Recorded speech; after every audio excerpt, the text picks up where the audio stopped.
Hello, my friends. This is Evelina, life coach for immigrants, and I hope you are doing well. Today we're going to talk about going through a divorce. So this episode is for those of you who are facing a divorce, or maybe you are going through it, or you know that a divorce is a strong possibility in your relationship and you are wondering what you could do to make sure that the future you, the you who will be going through the divorce, will have what she needs to face the difficulties.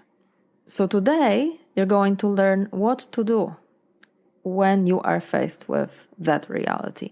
When you realize that from that point on, life will not be what you thought it will be, that the happily ever after is not going to happen like you expected, and you get hit with deep fear, sadness, maybe anger, big emotions.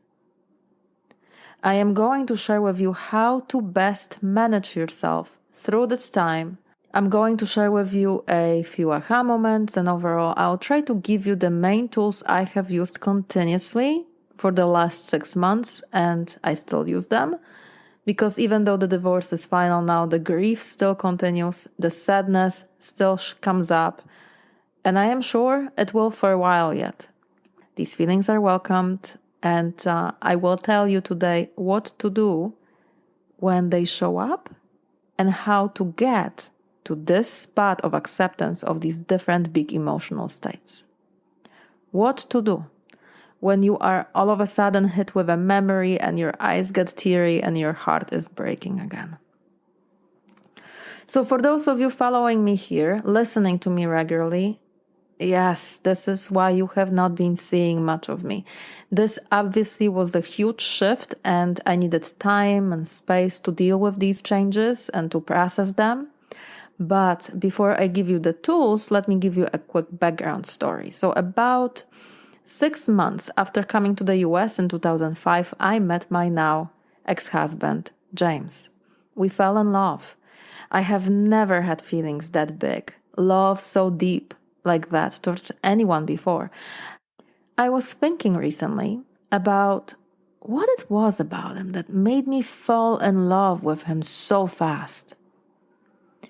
I think it was his incredibly accepting and loving heart. I felt so alone when we met. I felt misunderstood often, and I missed my family, my friends. And James made me feel accepted, cared for, loved. So as you can tell already, he is a very, very good person. In fact, and I am really not exaggerating, he's one of the best people I have ever met in my life.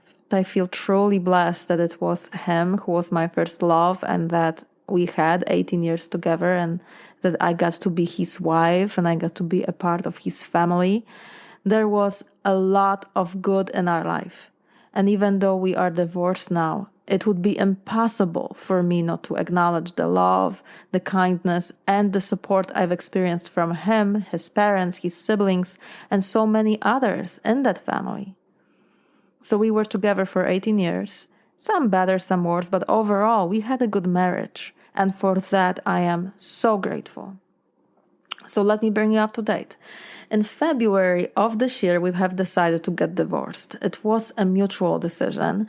There were some things that led to it, obviously, and still, when we decided that it was over and the divorce was the best thing for both of us, I was heartbroken. He was my best friend.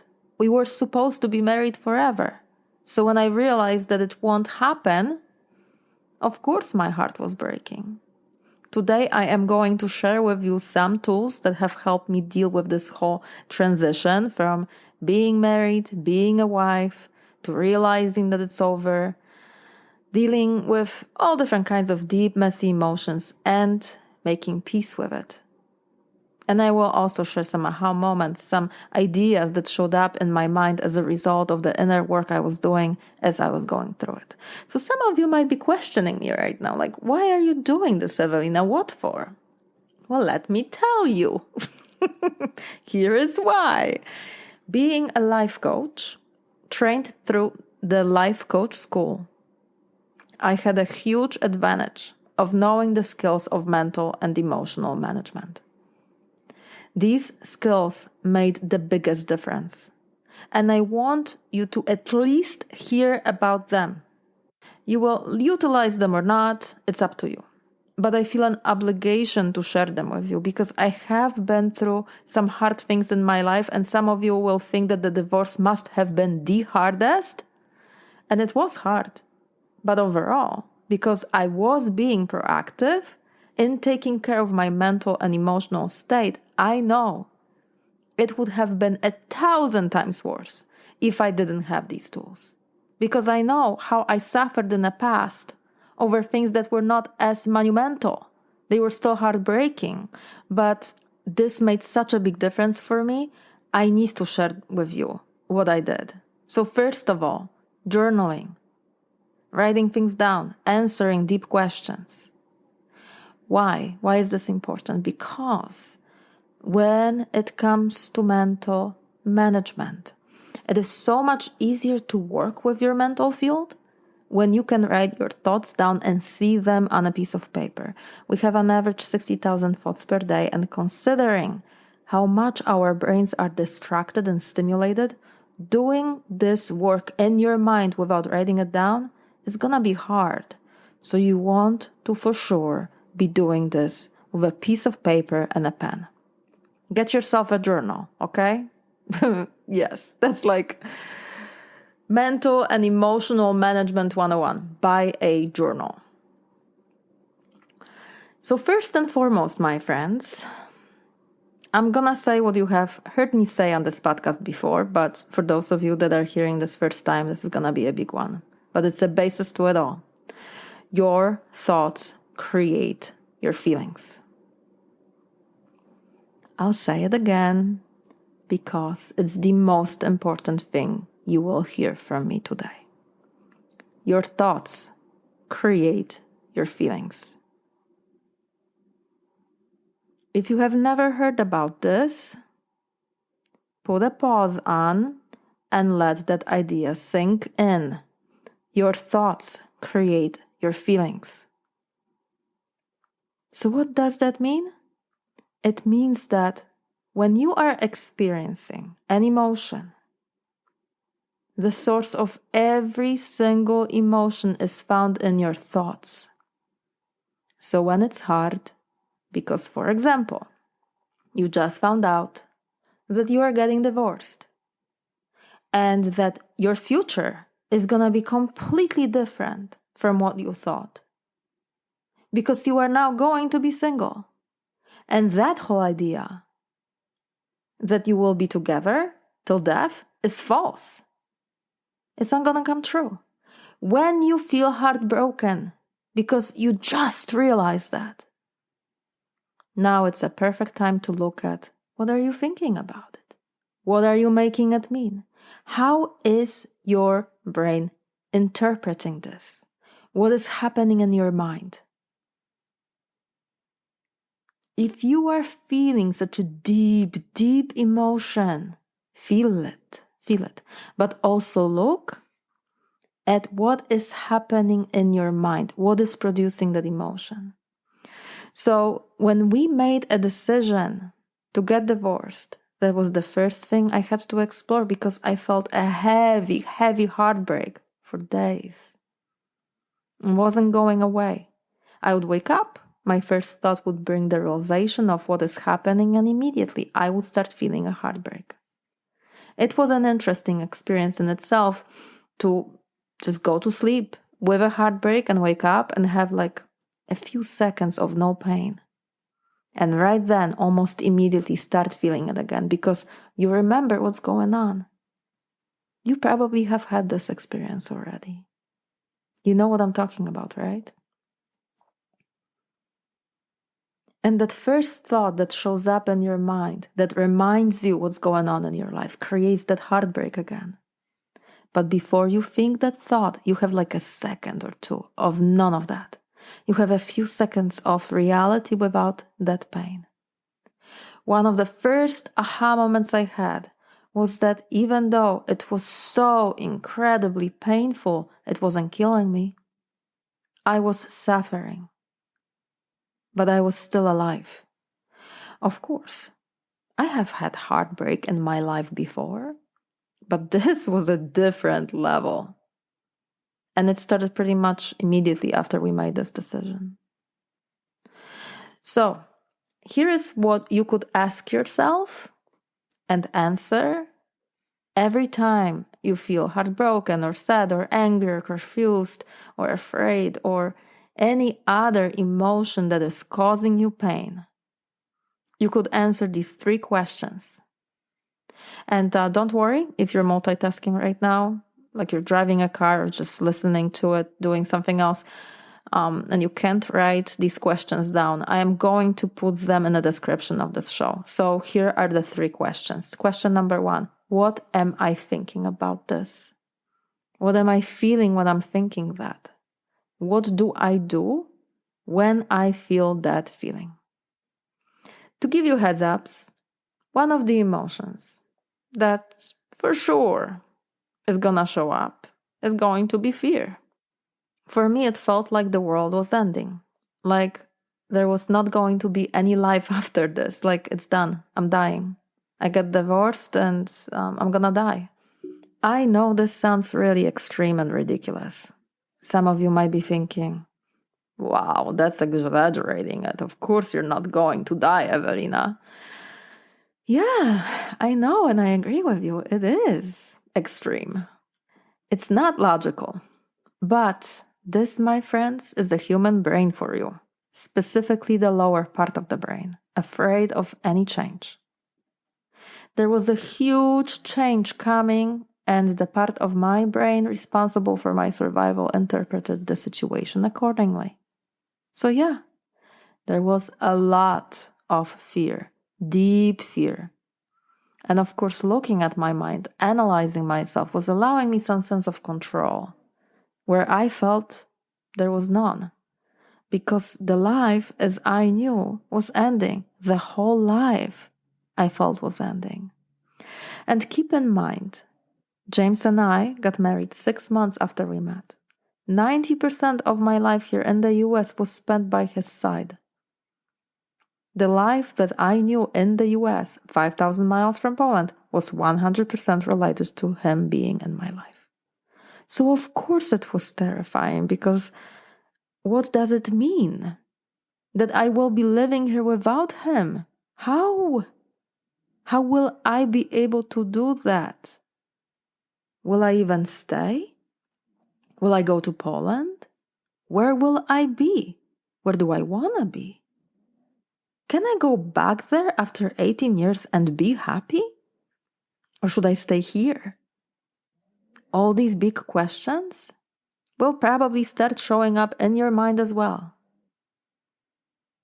And since often you don't have the answers, that sense of not knowing creates extra anxiety, right? So I had to look at that part too. And being okay with not knowing. I don't know what I'm going to do in 6 months. I don't know where I will live, and that's okay. Today I know where I am at, and today I know I am safe. Now, there is another tool that is incredibly helpful, and you can use it at any point of your life when you feel stuck and afraid of your future, when you are facing this kind of situation when there's like a huge change happening. I call it the line of life, because that's what it is. It's a line and it represents your life. So here's what you do. You take a clean piece of paper, and in the middle of it, you draw a horizontal line. This line represents your life. So on the left side, at the beginning of the line, you will write your birthday. And on the other end, you will write how many years you'd like to live. Or you could, if you're not sure, just give yourself 100 years, okay? Now, next mark on that line, whatever is the day that you're doing it. So I am recording this podcast on September 20th, 2023, and I would mark September 20th, okay? The next thing is mark your wedding day, right? So the day when you married your spouse. And then mark the day you got divorced or the day you will be divorced. It doesn't have to be exact if you don't know. So if you're thinking it will be maybe 6 months from now, that's okay. That's what you mark. The next thing is you want to color the space between when you got married and your divorce date. You want to color just that space. Now look at that lifeline and realize that you see the perspective of your whole life. Not just this period of time your mind is hyper-focused on. This line of life will clearly show you that yes, there was marriage there, but there was also time before you met your spouse. And there's a whole lot of time after you get divorced. Again, I know this is such a simple concept, but this is an important reminder. Because again, of the lower brain being threatened, thinking that the life is ending, many of us get stuck in the sense of my life is over. I don't know how I will live without him. I am terrified of the future. I don't know how I will make it work. But this line is showing you that you somehow made it work before you met him, before you married him. And with time, you will figure out how to live without him. Now, the extra layer of drama for us, immigrants, especially if you are in a similar situation to me, where I didn't have any family here to call for support. I'm on my own. So, yeah, it's hard, right? Now, one of my friends said to me something that I really needed to hear at the time. He said, life will go on. Such a simple thing, right? Life will go on. And such an obvious thing. But to me, my life was really ending. So yes, my friend, life will go on. And that lifeline exercise will help you see it too. The next thing you might want to examine is your thoughts about your spouse. What do you think of him or her? How do you feel when you think that? What do you do when you feel that? Examine what it is in your head right now about that person. Because if you're feeling a lot of anger when you think about them, when you feel frustration or disappointment or whatever, those feelings are created by the specific thoughts you have about that person. You are the one experiencing the feeling though, right? So you are the one suffering. And from that point, if you are creating a lot of anger, you feel very disappointed, decide, do I want to keep on feeling anger or not, right? You can decide here, how do I want to feel? Do I want to be angry every time I see him? Do I want to get sad and grieve? Do I want to yell? Do I want to be furious at him? Do I want these emotions within me? The anger, sadness, frustration, what do I want here? For me, there were some emotions I felt I wanted to welcome. That was grief and sadness. Of course I was sad. He was my best friend for 18 years. Of course I was grieving. Personally, this is what I did. I refused to dwell in anger. It was hard enough for both of us. And anger was an emotion I decided was unnecessary. And honestly, looking back, I'm grateful I made that choice, that I spared my heart from that. Now remember one thing, I am not telling you that anger is a bad emotion and that you should never feel anger. That's not what I'm saying. Don't misunderstand me.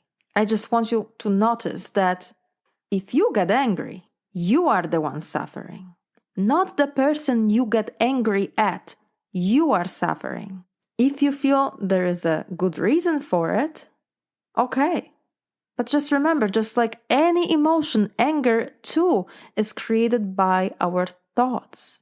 If you have anger within, do what you can to release it. Write it all down. Why are you angry? What did he do? What do you think he should have done instead? What wasn't fair? How did he disappoint you? What did you make it mean about yourself? How are you angry at yourself? How are you disappointed in yourself? Write it all out. Now, one extra thing, right? Remember, as you are answering these questions, that anger will be coming right up. Because you will have thoughts that create it. So yes, of course it's going to come up. Now, anger is one of those emotions we release through our hands. I like to punch pillows when I'm angry. Actually, my body naturally wants to start throwing things. That's what I want to do.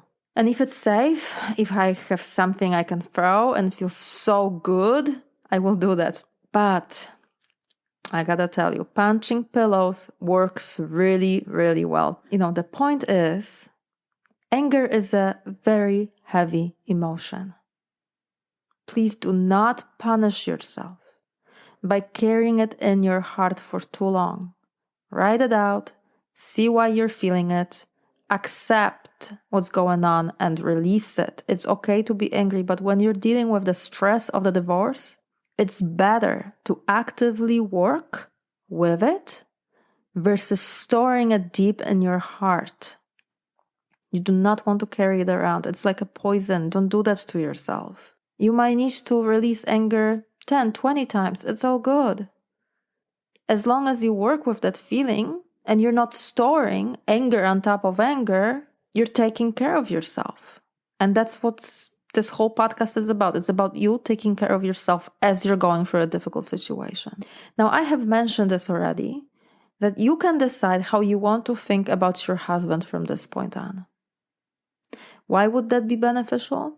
Because again, thoughts create feelings. Feelings cause action. So you're going to be feeling and interacting with him differently when you think to yourself that he's the worst person on the planet. And you're going to be feeling and interacting from a different point if you have a sense of gratitude and acceptance within you. So you could think, it didn't work out, but he was trying his best. I can be grateful for that. It's hard for him too. I don't have to make it harder by being mean. We had a lot of great times. I can always be grateful for that. And also you can decide what is it that you want to be thinking about yourself as you are struggling through it. I have a few thoughts for you that will help you create a sense of self-compassion and acceptance. This is really hard, but I am trying my best. Sometimes I'll have a good day and sometimes I won't. That's okay. This is a big transition in my life. And I'm going to meet myself with compassion and kindness. Eventually, when you're ready, you could also make a list of all the good things that happened in your marriage that you can be grateful for. Because your marriage, no matter how it ended, had some good elements within it, right? You fell in love with this person, you got married, you believe this person will make a good life partner for you. So you can write down a list of your favorite memories, and this can include the rest of the family too. That does not have to be with your partner only. The gratitude, it will make you see the good side, right? Because so often when we are in the midst of divorce and we have all these negative feelings, well, we have also a lot of negative thoughts. This will help you shift direction towards gratitude and it will speed up the healing. You also could write down a list of all the qualities that you had to develop as a result of the difficulties you had in your marriage. Because, of course, it's life. We are humans. You are a human being that has some good qualities and some negative qualities, and so does your ex-husband or soon-to-be ex-husband. That's normal, right? It's normal that we have difficulties in the marriage. There's a reason why this marriage ended. So let's think, though, from a point of how were the difficulties beneficial for your character, for you, for your life? How was that happening for you? So maybe you had to develop patience, understanding, maybe faith that it will be all right, maybe an ability to listen. Maybe you had to learn how to take care of you. Maybe that's the biggest benefit of it all. And remember, as the situation unfolds, you will be ready for new questions. Ask yourself often, right? What am I making it mean? That's a really, really good question. What am I making it mean? But then you could also ask, what am I making it mean about me? About me, the fact that I'm going through the divorce. What am I making Like this whole situation, the fact that we are going through a divorce, what am I making it mean about me, about us as a married couple that is about to be divorced? What am I making it mean about my life overall? What am I most afraid of? What will I do if that worst case scenario happens? How can I prepare for it? Can I do something to prepare for it, or maybe not? Maybe there's nothing I can do today, and maybe it's better for now to let life unfold as it will and not worry about it, because it's possible that it won't happen. Another good question is, what are you assuming that other people are thinking about you as you're going through a divorce? How are they judging you? What do you think? This is important because, let's be honest, many of us feel like a failure, like we are bad people for getting divorced. We're thinking of all the loved ones that are disappointed by this decision. We think about our parents, maybe our church community. So we assume that we will be judged. But in the process, we end up judging ourselves and the people around us. And so often we create division. When we need support from the people that love us and want to support us, we create division. It's not good, my friends. Just because we have a lot of assumptions about how other people are judging us. So be mindful of this. What are you telling yourself about other people judging you through the situation? What are you making it all mean? Additional layer to all of it is blame, self-blame, right? Because as we assume that other people are judging us, we are the ones that are judging ourselves, and then we start blaming ourselves. But who benefits from self-blame? No one. So as you explore your mind, watch out for this. This is where we again want to go back to self-acceptance and patience and kindness and compassion. Listen, I know I'm talking a lot about exploring your mind, and there's a reason for this. Because as you do so, you will be able to understand yourself better. And you will be able to be there for yourself. You will not be abandoning yourself and ignoring yourself as you're going through one of the hardest times of your life. And you want to do this work daily. It's gonna be most likely a roller coaster of emotions. You're gonna have really good days and you're gonna have really bad days. And sometimes one comes after another. And because of that, so often we feel like life is happening to us and we have no control. And yeah, there is so much that we cannot control. But the one thing that is within our control is our response. But our response starts with the thought, feeling, response. Thought, feeling, response. So that's why we look at thoughts first. You see, what tends to happen when we're going through a divorce or some other difficult circumstance, many of us will fall a victim to the first interpretation our brain offers. So instead of exploring the mind to see why we feel the way we feel, and deciding what we want to be thinking instead, we just believe what our brain tells us. So in my case, if I was not to utilize this skill of self-analysis, if I was to keep on believing that first thought, that James is my man for life, my place is by him, and we're supposed to be married forever, if I kept on believing it, I still would have been arguing with reality, creating my own angst. Still. 6 months later, 6 months of suffering. Because the reality was clear. We were getting divorced. We are divorced now, right? So if I was to argue, I would feel like a victim. Like, why is this happening to me? This is not fair. Those are the thoughts I would have had about it. And I would probably feel frustrated and like a victim of my life, of my circumstances. It's such a human thing to do, right? We argue with life. But as we argue with life, we always lose. Because reality is what it is. So we can argue and feel frustrated, or we can accept it. So accept it, accept it. Accept that it's happening. Instead of abandoning yourself in a struggle, right? Explore your mind. See what you feel. See why. See what is needed. And as you do it, you start developing a relationship with yourself that is based on kindness, is based on curiosity, compassion, and most of all, lack of judgment. And this is so important, my friends. Be curious, be open to hearing what you have to say. Be open to that voice of the wife within you. All right, this is not something that I have learned in the life coach school. I came up with this. It's 100% my my creation, but it made a big difference. So I'm going to tell you. Let me explain the next tool.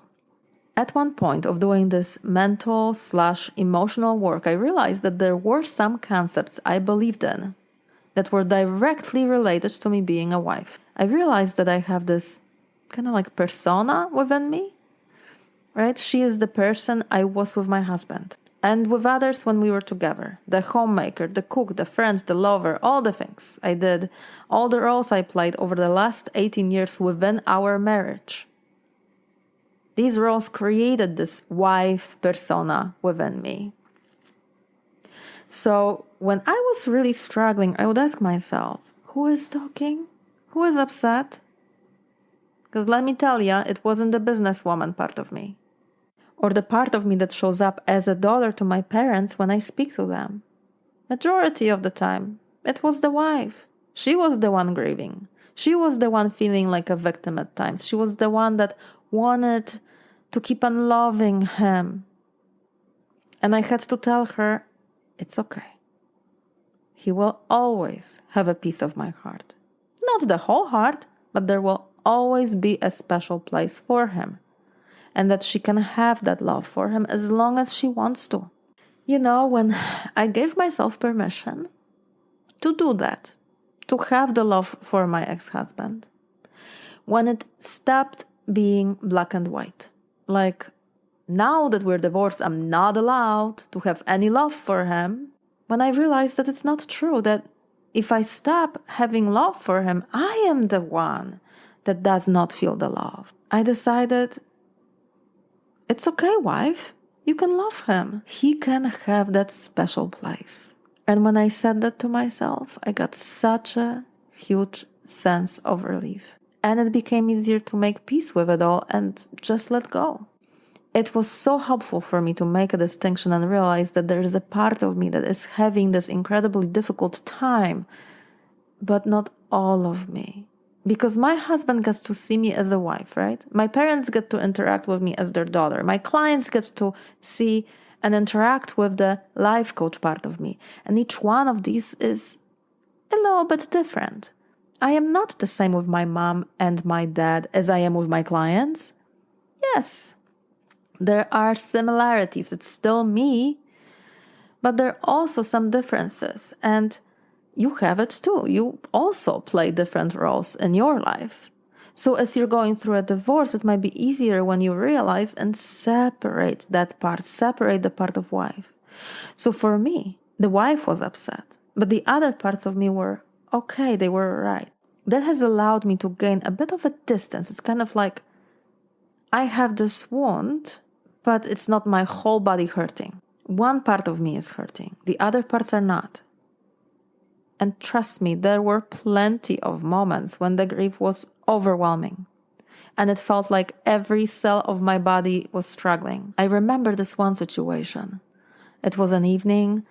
We were still living together, and I walked out of my office into the kitchen and saw my now ex-husband cooking. He was standing by the stove, and I saw his back. And this feeling hit me so hard. It took my breath away. I went back to my office. I sat down trying to calm myself, but the sadness was just overwhelming. I couldn't think. I could not analyze myself. So I sat there and waited for it to pass. And when it subsided a little bit, I asked myself, who is upset within me? Why? It was the wife again. She thought, I will never see him cooking again. That's where the sadness was coming from that sentence in my mind. And you know what? Here's what I did next and what I would suggest for you as well. Anytime you experience a big emotion, sit with it. Check where it is in your body. What is the shape of it? What color? Is that feeling moving or not? Analyze it. When you don't avoid the emotion, but you meet it right where it's at, it will subside. Your awareness will transmute it. And you will gain more clarity of mind. And it will be easier now to check in with that part of you that is hurting. So right then, I had a conversation with that part of me that is wife, right? So it was like an inner dialogue. I talked to her like I would talk to my best friend, someone I love so much. And I told her, it's okay. It's okay to be upset. Yes, that's true. You probably will not see him cooking again. It's okay to be upset about it. It's okay. What do you need now? How can I help you? And I felt that she needs a reassurance. And so I said, I know you're great. I know this is really, really, really hard. I'll make sure that you are okay. That you have what you need. I'll take care of you. I promise you that. I know this is hard, but I will do what I can to support you. I'm going to be your best friend and everything's gonna be all right.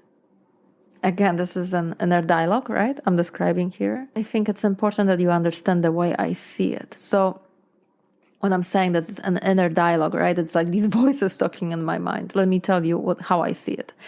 So it's kind of like this. You have this like main watcher, like the soul of you, the wise, all-knowing part of you. And then you have these roles you play in your life that kind of make your personality. So for me, I'm a daughter, right? I'm a friend. I'm a life coach. I am a business owner. Now, each one of these roles has their needs, their wants, their opinions, their dramas. And then there is also this wise part of me that sees above it all. And in relation to each one of them, that wise part, it's like a parent to a child. Like the most loving, understanding, and supportive parent. And so as the wife was having her moment, that part of me was counseling her. The part that understands that life can have very difficult moments. But they too pass. And when to wife, everything was dramatic and black and white. And the life was ending. That soul part of me could see way more than her. That soul part of me understood, yeah, it's difficult now, but there will be good times. Eventually, they will come. So you see, it's like as you rise above and you see yourself from the distance, there is a wisdom that you have access to, right? Different perspective. What tends to happen to us when we're going through a difficult situation is that we like cling to that one understanding. And unless we take a look really at what's happening in our minds, we get stuck in there. We get stuck. And so this whole episode, all of this, I felt inspired to share this with you because it made the things I have told you about today made such a huge difference for me. And if they made a big difference for me, I know they would make a difference for you as well if you were to utilize them. All right, my friends, I know this was a long episode and I gave you a lot to think about. I will make sure to put all the main questions in the description of this show, and I will also include a list of these main tools I'm giving you, so it's all summarized for you there, because I know this was a long, long episode. Bottom line is this. Divorces are hard, but we can support ourselves through the process. And you, my love, you deserve to give yourself that support. That's the bottom line. Okay. I am almost done, but before I let you go, I want to share with you one extra thing. I have a special gift for all my immigrants that struggle connecting with Americans. I have created a course for you. Well, I want you to think about this for a moment. How would it feel to go out there, meet Americans, be yourself, have fun, and not stress about it? I am a proof that it's totally possible. And in this free course, I will teach you how to do it. You see, the thing that typically happens is that we are stressed before we even go. We worry about not knowing what to say or saying the wrong thing. We worry about not knowing what others are talking about and feeling stupid. We anticipate feeling lonely and disconnected because no one talks to us. And even with all of this drama in our mind, we still go. We push ourselves out of our comfort zone and we go. And again, we are feeling like we have nothing in common with people around us. We act more quietly than normal. We're not sure if we'd say the right things, so we assume that it's better not to speak at all. In our mind, as we are there, we're comparing ourselves to women around us and either feeling superior or less than. Or sometimes this also happens, where we end up talking too much because we are trying to connect from this desperate point. And we're trying to be liked, but later we regret it. And we feel like it was the wrong thing to do because we feel like we made a fool of ourselves. So when it's all done, we feel disappointed and empty. Because at the end of the day, we feel like something important is missing. We don't feel connected. We don't feel like we belong. It's not the same as it was with our friends in our home country. I know this. I know this super well because I've been there. I've done it for years, so I really get it. Building connections with Americans when you are an immigrant can be really, really hard. But here's the truth. You are here to build your American dream. And as you are doing so, you deserve to be surrounded by people you feel connected to and supported by. And to create that community around you, you don't have to become someone you are not. You can be as you are. You get to stay who you are. In fact, you get to be more of you. So enough of trying to fit in and abandoning yourself. I'm gonna teach you how you can feel relaxed when you're meeting people and making new friends and how not to stress about it at all. And enjoy building new relationships with Americans and with anyone else you meet. I will teach you what to do to start creating true, genuine connections and feel comfortable no matter where you are. That's what that free course is about. If you need it, look for a link in the description of this show. And remember, if you are an immigrant and you need mental and emotional support, I am here. Go to my website, lifecoachforimmigrants.com, and schedule a quick call with me so we can get to know each other and see if I can help you. All right, my friends, thank you for listening. I will talk to you next time.